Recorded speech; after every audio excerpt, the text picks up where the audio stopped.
E então, tu estudaste em escola e então lança... Como é que começa esta cena da internet? Ora, pronto. Porque tu fizeste alguma atividade profissional depois da escola? Fiz. O que fizeste? Então era isto.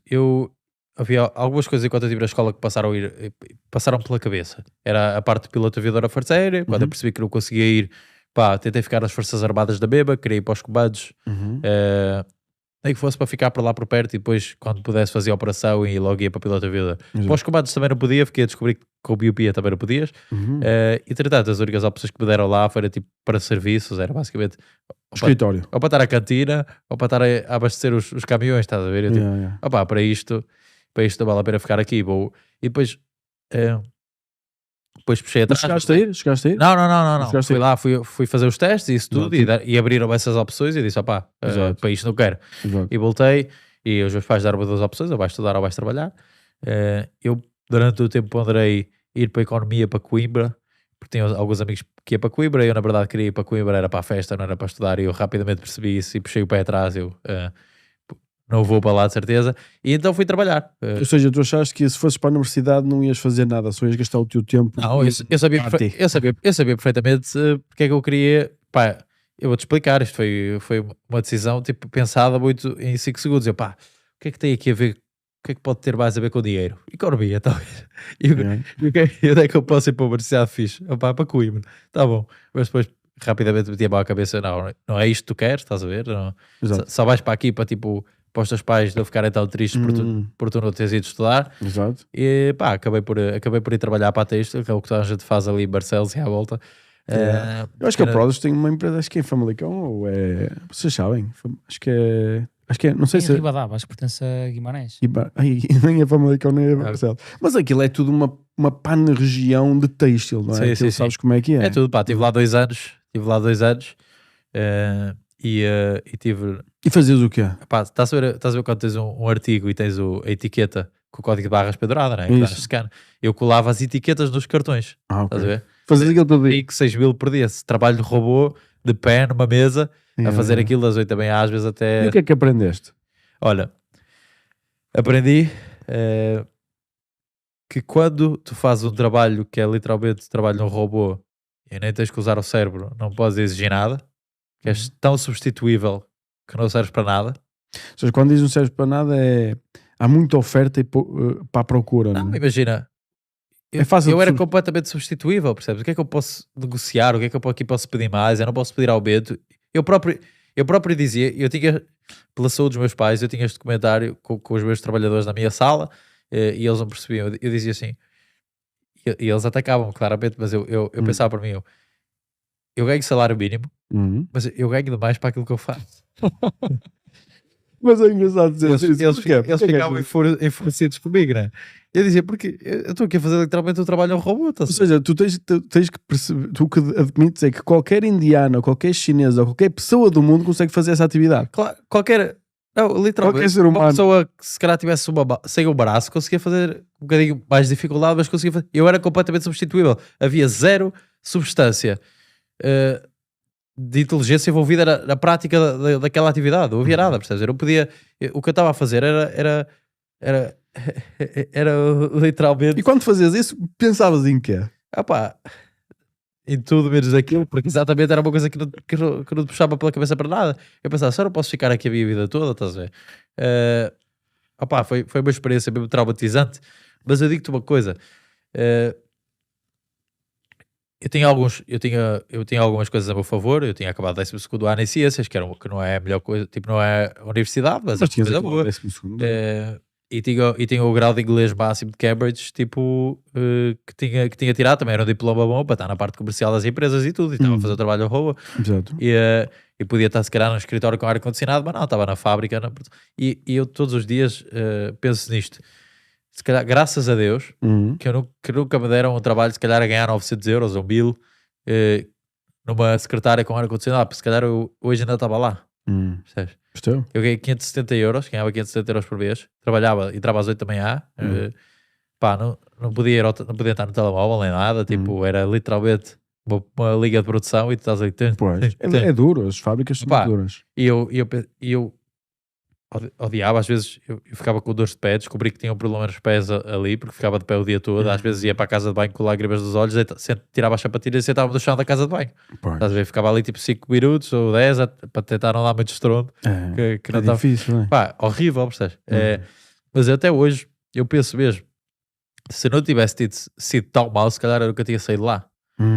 Ou seja, mas a tua consciência de que o que estavas a fazer ali, como tu dizes, até achas que ganhavas demais, essa consciência se calhar também te ajudou a procurar produção de valor, não é? Claro que sim, claro que sim. Ou seja, que é justamente o que estás a dizer, não é? Ou seja, e nós não estamos a desvalorizar, eu acho que também não estás a desvalorizar o trabalho e o esforço que as pessoas fazem ali. Claro que não. As pessoas estão a ser, de certa forma, mal aproveitadas. Claro que não. Não é? E a maneira que as pessoas podem ficar chateadas ou podem aprender com isto, e acho que a melhor lição que se pode aprender com isto é qual mais substituível for o trabalho que tu fazes, menos tu vais ganhar por isso. O que tu ganhas não tem nada a ver com quanto tu trabalhas, né? Isso. Tipo, não importa se tu trabalhas 16 horas por dia, não te importa se trabalhas muito, dás tudo, dás mais que os outros, não importa.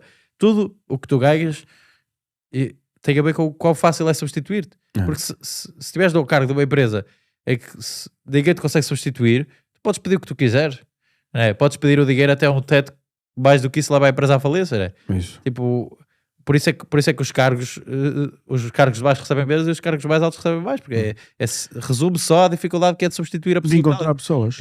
Eu isso posso dizer, eu como administrador, a coisa mais difícil que existe é encontrar pessoas que sabem estar lá em cima. Isso é muito difícil. E há muito menos oferta para pessoas lá em cima, não é?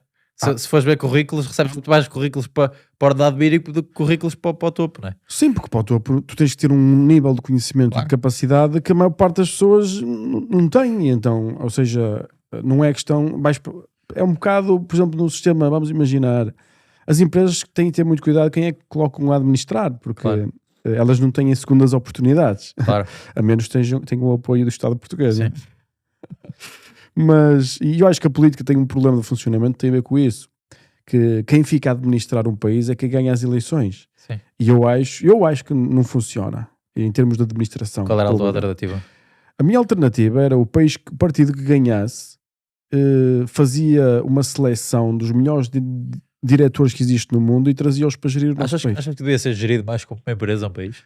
Mas qual é a diferença entre uma empresa e um país? Eu concordo contigo, mas eu quero que elabores nesse ponto. Sim, eu já falei um podcast sobre isso, por acaso não publiquei esse podcast, só está num grupo que eu tenho. Mas a minha ideia geral é esta, tipo, uma coisa é costumes, é dizer assim, vamos imaginar o Dubai, não é? Sim. O Dubai é assim, eles têm as regras deles, as regras árabes. As nossas regras são assim, no Dubai é muito mais flexível do que, por exemplo, na Arábia Saudita, né, comparações. Aqui as nossas regras, é assim que nós queremos, é assim que nós fazemos o nosso país.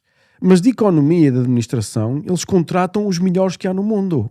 Percebes? Exatamente. Porque eles sabem que não têm capacidade para o fazer. Não é? E aqui é que é o problema, que tu aposto contigo que muita gente que está numa posição de, por exemplo, fazer um trabalho básico, pensa que eu conseguia fazer uma coisa muito mais potente. Conseguiriam se estudassem, se esforçassem, se dedicassem a aprender aquela atividade nova. Agora, não é pegar nas pessoas e metê-las num sítio e as coisas funcionam. E a minha tese é esta, de que se nós tivéssemos, por exemplo, imagina, eu sou sócio da Prozis, o meu trabalho é encontrar as melhores pessoas para administrar. Não sou eu que estou a administrar. Claro. Ou seja, eu tenho que encontrar, se eu tenho dinheiro para pagar, eu tenho que encontrar alguém melhor do que eu a administrar. Exatamente. Não é? Percebes o esquema? É assim que tu cada vez ficas com uma empresa mais poderosa. Exatamente. Não é? Não, eu sou o dono, sou eu quem manda nisto. Ok, mas tu vais até ao limite da tua capacidade. Não é? Então a minha ideia é esta. Imagina que tu elegias um partido e esse partido dizia assim, pronto, agora vamos olhar para o Serviço Nacional de Saúde e vamos contratar o melhor gajo do mundo para gerir esta merda. E ele vai trazer a sua equipa, que são para 10 ou 15 gajos, e vai gerir isto como deve ser. E pagar-lhe bem. Pagar o quê? 100 milhões? Bota. Está aqui 100 milhões por objetivos. É o que eu digo. As empresas americanas tens 10 milhões de ordenado e 90 milhões de resultado. Objetivos. Se conseguires fazer isto... Mas assim a política temos gajos que ganham uma porcaria tendo em conta a responsabilidade que eles têm, não é? Claro, não faz sentido. Claro, estás logo a abrir uma porta para a corrupção, não é? Tens um poder gigante. Não ganhas nada, tu vais ter que ganhar de outra forma. Até ficas um bocado assim com aquela chamada relativismo moral, onde dizes, fogo, eu esforço-me tanto, gasto tanto da minha vida e ganho 4.000 euros, percebes? ficas também um bocado aborrecido, se calhar umas coisas, não sei. Eu acho que por isso é que se vê a ineficiência do nosso sistema e de quase todos os sistemas do mundo, não é? E a maior parte das estratégias que os países usam é encolher o seu governo o máximo que conseguirem, percebes? Sei lá, Estados Unidos, Suíça... Eficácia, né? Ou seja, outros, imagina, cobram muitos impostos, mas depois pegam no dinheiro e contratam empresas privadas para fazer as suas atividades, como por exemplo Holandas, Suécias. Ou seja, eu acho que não há problema a haver distribuição, eu até acredito na distribuição. Ou seja, isto não tem piada nenhuma, tu estás bem e tu há toda a gente na miséria, Sim. como acontece em alguns países africanos e da Ásia, não é? É feio, não é? Acho que é feio ver pessoas a morrer na rua sem saúde, não é? Sim, mas eu acho que é mais complexo do que simplesmente tirares de um lado e meteres do outro. Né? Não é tirar dinheiro para a fogueira, Sim. é bem administrado. Ou seja, Claro. mais valia então não tirares. E as pessoas acabam por fazer solidariedade com... Sim. Tu vês, os portugueses são todos bué de fixes, meu. Se eles virem alguém a sofrer à volta deles, eles estão logo ali a ajudar, a colaborar, a tentar fazer, meu. Os portugueses são um povo incrível, meu. Um povo quente. Um povo quente, um povo que cuida. Portanto, nessa cena do... Eu acredito um bocado nisso, dessa visão. Acho que é incompatível com o sistema que nós temos no mundo, em Portugal.